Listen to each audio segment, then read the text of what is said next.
Hi folks, this is Adam, and today we're going to look at this fantastic blood glucose meter. First, I'm going to take the test strip out of the container and secure the cap. Next, you place it into the device, and for reference, the set button is in the back. Next, I'm going to use an alcohol pad to wash my finger. Now let's go ahead and load the lancet device. I'm going to go ahead and take off the top and insert the lancet.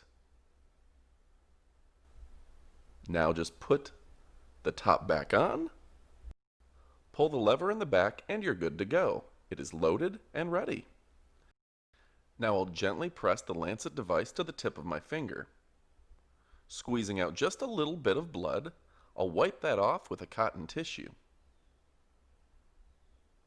Squeeze out a little bit more, then take your meter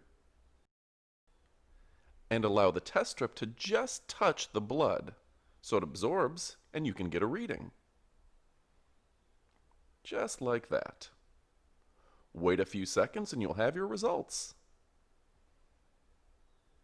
101, not bad for after lunch.